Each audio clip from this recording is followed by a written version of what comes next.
ngayon naman po mga kabayan, nandito tayo ngayon sa bahay ni Nanay Victoria. Maraming naghahanap kay Nanay Victoria. Maraming nagtatanong kung kumusta na. Siyempre, ito, puntahan natin ngayon dahil maraming na-miss kay Nanay Victoria. Si Nanay Victoria po mga kabayan, siya po yung natulungan natin. Nakita natin noon na yung bahay niya ay nasa gitna ng talahiban. Hi, Nanay V! Kumusta? Kumusta? I miss you. Wow, ang ganda ng damit mo ngayon, ha? Bago yan, ha, Nanay V, ha? Ako din, no? Bago din. Parehas tayong dalawa, bago. Sinong bumili niyan? Wala, nilagay lang nila sa basurahan. Ha? O, ilagay ko nga tong mic para marinig ka. Nilagay lang sa basura. Ha? Ito binasura? Binili mo yan eh. Hindi, yun ako sa may... Ang ganda naman na napulot mo. Buti nagkasya sa'yo. Oo, nagkasya din. Maliit to ba yan? Maliit. Na-miss mo ako? Hindi din. Hindi pala ako na-miss si Nanay Victoria. Yan ang katsi mo. Oo. Akala ko na-miss mo ako. Hindi pala, uwi na ako. Hindi hindi ba natapos?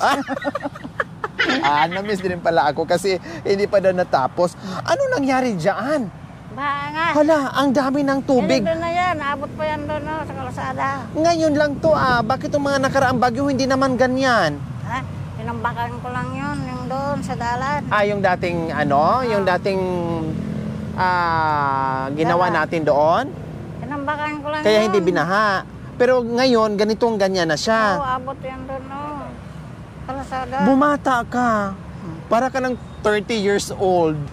70 na ako. Oo nga, pero mukha po kayong 30 years old ngayon. Bumata kayo sa suot niyo, oh. Hindi pa nga ako natulog. Dahil pinagbantay ako doon sa mga anak niya dyan sa kalasada. Ikaw yung nagbabantay sa mga anak niya. Bakit may kulong-kulong dyan, Nanay V? Ano yung... Yung manggang karabaw. Nagay ko dyan. Nagbunga. Gamot daw yan, sabi nila. O kumusta yung saging natin dyan? May kumukuha pa? Mayroon pa, ayan o. Sabi niyo sa akin, ibigay niyo sa akin yung saging. Bakit wala na? Hindi, magulang na o... Wala pa, pero malaki ang bulig niya. Yan. Balikan ko na lang yan. Ha? May puso pa. Bantayan mo huwag mong ipakuha. Yung isa pwede na. Saan? Yung banda doon. Wag, may ano pa, kulang pa sa gulaw. Pwede na, Pwede mo kunin yung puso niya, Nanay V, tapos igulay mo. Oo. Mukhang magsasaing ka. Magsasayang nga sana ako. Tapos bili ako ng bigas. Ha? Bili ako ng bigas. Wala namang upuan, no? Wala na yung bigas na binigay ko sa'yo? Ubos na? Tagal na. Tapos biyak naman din yan, no? Anong biak? Yung ganito niya, nang ganang sakyan. Pwede ba akong pumasok? Oo, masukin mo. Pasok nga ako. Bilis. So, ayan po mga kabayan, ang bahay ni Nanay V. So, medyo nagtanggalan yung kanyang sahig. Hindi ko alam. Ayan, medyo nagkatanggalan na. At, Pati sa loob din. pero, yung ano niya, yung lamesa, yung center table, buo pa din. No? Kailang si Nanay V kasi, minsan, namumulot ng kalakal ito. Tinatabi niya kasi binibenta niya yan. Nanay V! Oo, Ibenta mo na tong kalakal mo, Ha, basa pa, ayaw nila. kundi, pag natuyo na, ibenta mo na, Nanay V. Hindi pa daw pwede, stop buying daw sila. Hindi pa pwede? Stop buying daw sila, antayin ko daw kung... Pag okay na, ibenta mo. Oo, pag tatanggap na sila, pwede na. O, pag tumanggap na sila, ibenta mo ha. Oo. Pag tumanggap na.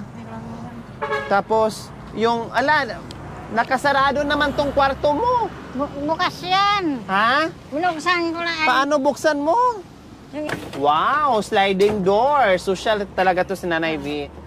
Yan, but na siya. Inakyat ni Nanay V yung mga kalakal niya kasi binibenta. Pag ulan yan, pinupunasan ko na lang yan pag matuyo siya. So ayan, nandito. Wala dito yung yung mga gamit. Wala. Nasaan yung electric pan? Wala nga sila. Nung dumating ako, bukas na yan. Oh my God. Nanakaw yung electric fan, mga kabayan. Kung nakita mo, saksakan na lang ang nandito. Ayan, wala na yung electric fan, Sira saksakan na na rin yun, lang. Hindi na rin pwede yun. Ayan, then yung bulb, ayan, buti na iwan. Ayan, Tapos yung ayan. kurente, hindi na magsindi. Ayan, ayan. Ayan, ayan. Ay, yung radyo nandito pa po, mga kabayan. Ayan. No, ito lang yung, malinis naman yung loob. Ito lang yung nandito kasi, post yung higaan ni Nanay V. Sira na rin. Ayan. Taka ako bakit sira na. Hindi naman din nasira yun noon. Ninakaw yung ano, yung Oo. electric fan mo. Kailan lang nilakaw? Tagal na yung... Pagdating ko ito, bukas yan. Tapos, wala na. Sira na, nakaw na. Lahat wala Nagbisi-bisihan kasi ako itong buwan na to. Galing ako ng Alamino. Sige, ako balik-balik doon. Kasi may pinapagawa din kubo na binigyan din natin yung ganitong kubo. No, mas malaki dito. Kaya nagbisi-bisihan, di kita nadaanan. Pero nandito ako nung nakaraan, wala ka. Nasaan ka? Diyan nga ako, tinawag ako ng... Pinuntahan ka ni Jacoy, wala ka eh.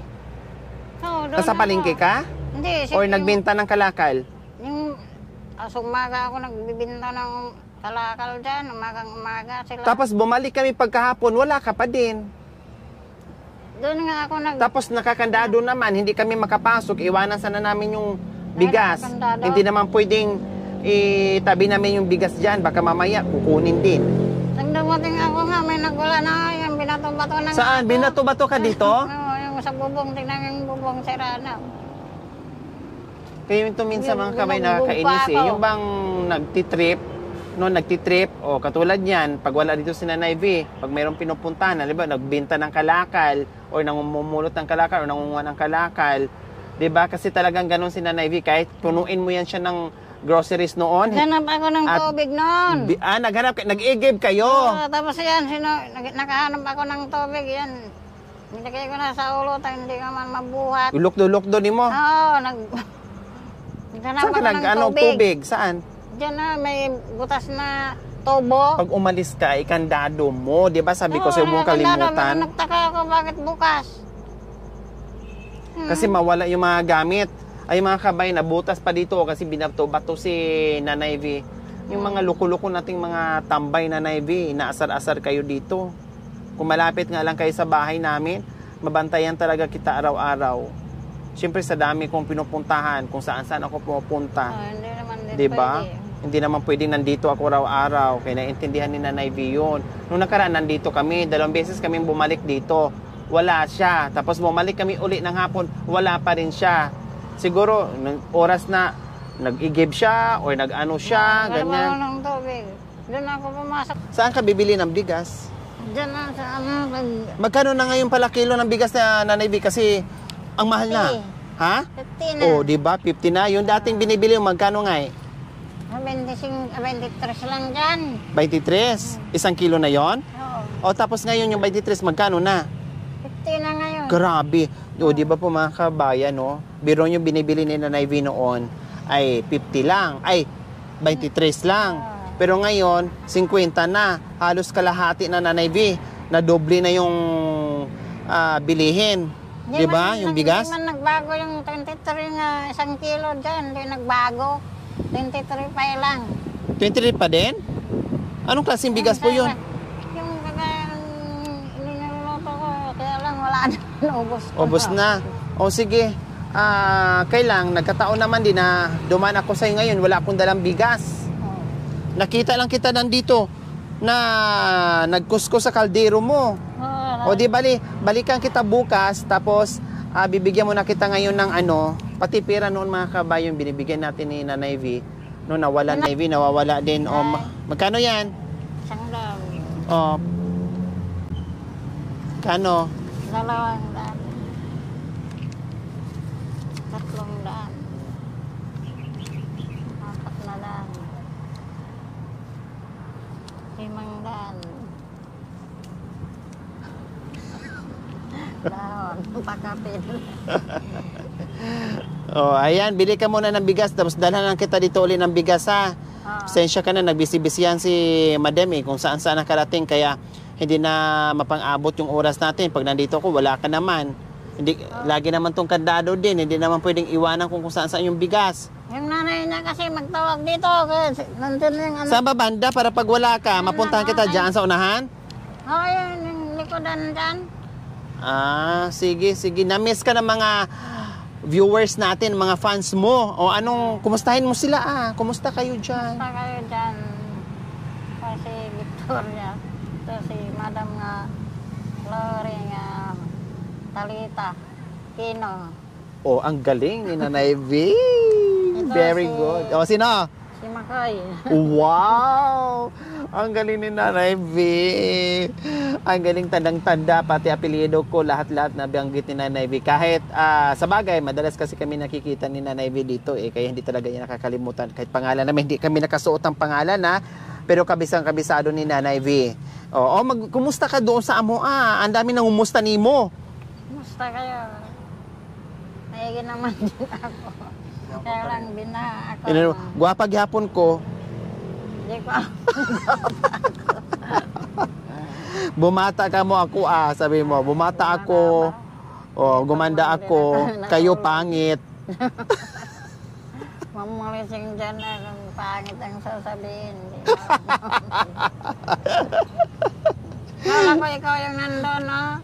Bakit di mo masabi na kayo pangit, ako maganda? Bakit? Mamulis sila, pulisin na ako. Baka magalit sila sa atin? Pag sinabihan natin silang pangit, yung manunood sa atin? Batuhin na ako. Huwag na sabihin natin na pangit kayo kasi baka mamaya batuhin na naman siya. Huwag naman. No, huwag naman batuhin. Imbes na tulungan natin si Nanay Baby, batuhin natin ng tinapay na lang. Huwag yung bato. No? Ang ibato natin dito kay Nanay B ay tinapay, pagkain, kung anong kailangan ni Nanay B. Huwag yung batuhin natin ng bato dyan. Nabutas na tuloy yung ano niya dyan sa likuran. Tapos kung halimbawa makalimutan man ni Nanay V dito na maiwan na nakabukas, huwag yung kunin yung gamit na nandito na para ka Nanay V. Huwag ganun. Kasi syempre hindi lahat ng pagkakataon. Halimbawa, napunta lang si Nanay V dyan. No, akala niya ay sarado itong bahay niya. Yung pala bukas. Minsan nawala yung pera. Nawala yung electric pan. Nawala yung ibang gamit. Diba? Kawawa naman. Kailangan ni Nanay V yun Imbes tayo magbigay, tayo pa yung nangunguha ng gamit na may gamit. Huwag naman ganun. Okay? Okay, sige Nanay V, nandito kami. Kasi lahat na nabigyan naming bahay, kinukumusta namin yung bahay, kayo. Tapos, meron akong pa-premium ngayon na 5,000 plus groceries. 5,000 yun 5,000 plus groceries. Ano, kakasa ka ba? Hindi na. Wala na akong panglinis dyan. Wala akong dustpan. Kaya ganyan Hindi. na. Ang gagawin mo lang, itabi mo lang yung mga kalat, linisin mo lang kuti, punas-punas. Okay din yun sayang din yung 5,000 tsaka cash. Yung dustpan ko, namanod na. Kaya, Sige, pagbalik ko dito, magdala ko ng dustpan sa walis Oo. May walis ka dyan, nakita ko nandoon, yung walis tambo.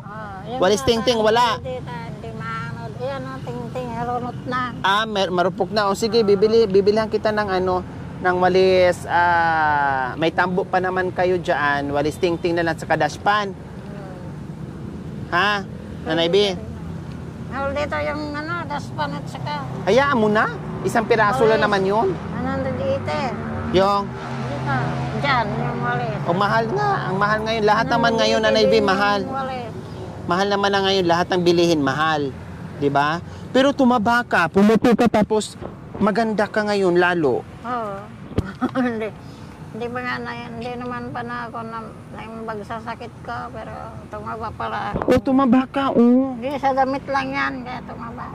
Tapos halos magkaparehas pa to ng kulay. Maroon. Ako sa akin pula. 'Di ba? Diba? Anong sikreto mo? Bakit gumanda ka at tumaba ka? Yun lang, pag tinatawag nila ako dyan, yan, pag Baka may boyfriend ka na ngayon. Ay, mahirap mag-boyfriend. Bakit mahirap? Wala nang boyfriend. Bakit wala ng boyfriend? Bakit mahirap na, Nay B? Hindi nga pwedeng mag-boyfriend pag yan, ganyan tawagin ko nang walang oras. Hindi pwede, wala na. Bubugbog pa ako ulit pag may boyfriend. Sa yung boyfriend, magalit na. Ibig sabihin, ayaw nyo nang may kakatok sa inyo, didisturbo dito sa inyo. Oo. no, pupunta dito sa inyo ng mga lalaki, mag-boyfriend, parang ayaw nyo lang ganyan. Tapos natakot na kayo, baka mamaya bugbugin kayo uli na naman. Oo. Si Ryan, kumusta pala? Wala nga, hindi na bumalik dito. May sakit yun na high blood, di ba? Si Ryan, nagiinom ng ano yun eh, Losartan eh. Nagmi-maintenance yun, hindi ka na binisita dito? Hindi na siya bumalik. Pumunta siya dito, naghatid ng bagas din. O tapos hindi mo na... Tapos tingnan ko yung sakyan niya, kinuha naman din nila. Kaya hinabol niya yung kumuha sa sakyan. Tapos hanggang ngayon hindi na siya nakabalik. Oo. Hindi na kayo nagkita ulit? Yung nakawan. Hindi ko na nabalitan kung saan siya. Kaya kung may sakit pa naman yung Nanay V. Oh, high blood. Tapos matake na lang. Kaya nga, hindi pwede sa kanya yung sobrang init. Kasi nung nakaraan na... Nag-schooling naman daw siya. Meron naman daw nag-aatin ng schooling na. Meron siya. So, ayan po mga kabayan, no? Minsan nandito yung anak niya, binibisita. Kailang bibihira lang mga kabayan, no? Mas madalas pa kami nandito. Yun nga lang, halos isang buwan yung ulan, grabe, no? At ang layo ng mga pinupuntahan natin. At ito, nadat na natin nandito sa loob yung mga kalakan ni Nanay V. Aalisin niya pag may tanggapan na dyan na meron ng bibili. Nilagay mo niya sa taas kasi puro ulan. Katulad nito, may araw, pero mamaya-maya, uulan yan. Oh, ganun, mga kabayan. Tingnan nyo mga kabayan, no? Baha. Dati wala yan. Pero bakit naging baha? Siguro, may natambak na naman dyan, kaya ang tubig lahat pumunta dito. Mataas to na parte dito eh. Kasi may tambak to eh, kaya dito namin to nilagay kasi may tambak to. Pero bakit nabaha na? So ayan po mga kabayan, si Nanay V, doon sa gitna ng talahiban, doon siya nakatira, na naglagay lang siya ng kapirasong matulugan na gumagapang para makapasok sa tulugan niyang maliit, no? Ayun yun, doon sa gitna mismo ng talahiban, delikado, as in delikado talaga mga kabayan. Makita nyo, panoorin nyo yung first vlog namin ni Nanay V, talagang madudurog ang puso mo. Okay, nandito na kami Nanay V ha, babalik kami dito ha. At pag halimbawa wala ka dito, basta baka mamaya babalik din kami Nanay V ha, maghatid ako ng bigas mo, okay? Tapos ay yung grocery pa pala. Ha? Pagbalik ko na lang yung saging. Tanggalin mo yung puso. Bukas. Pagbalik mo, wala na yan yung kapitbahay namin dyan. Tanggalin mo yung puso, tapos gulayin natin. Ha? Bye-bye na. So, ayan mga kabayan, bye-bye, Nanay V. O, anong mensahe mo sa mga nag-aabang sa atin na na-miss ka na nila? Ako si Victoria de Guzman. Saka si Nida de Guzman. Dami ng pangalan ng mamang ginawa sa akin. Wala na akong magagawa. Tapos, ano? 20 ng edad ko. Pero pwede pa naman, kahit anong trabuhin, pwede pa naman din. Maraming salamat. Bye-bye na, Nanay B. Bye-bye. Huwag ka mo lang umalis dyan, ha? Ay, yung pira mo, tago mo, ha? Baka mawala na naman, makalimutan mo, ha? Balik kami, ha? Ayan po, mga kabayan, no? Kailangan lang talaga tsikahin, amuin. Hindi mo siya pwedeng opposite ka doon sa gusto niya kasi hindi kayo magkakasundo. Ako lang talaga nakakalapit ni Nanay V. Minsan nga makikita mo siya dito, no? Kaya minsan nagagayat ako, niloloko, ganyan ang sistema ni Nanay V, niloloko pa nila, binabato-bato pa nila dyan. Huwag naman, tulungan natin si Nanay V. Buti nga kahit paano nakakausap namin ng buong team. Yung iba dito kahit umaligid-aligid dyan sa bahay niya, no, talagang magagalit siya. Kaya dito may mga vendor doon sa unahan, no, pero dito sapat niyang bahay na ayaw niya magkaroon ng vendor, magagalit siya. Ayaw niya talaga, no, lalo na pagdating sa laki, allergy talaga sa mga kabayan. Nakita niyo naman sagot niya kanina, ayaw ko na mag-boyfriend. Ay sakit lang sa ulo, ganyan, and then baka mamaya bugbugin na naman siya. Ganun si Nanay V. Kasi dati yung asawa niya mga kabayan may nakaranas ng matinding problema, kaya nagka-depression si Nanay V. Kawawa po talaga. Okay?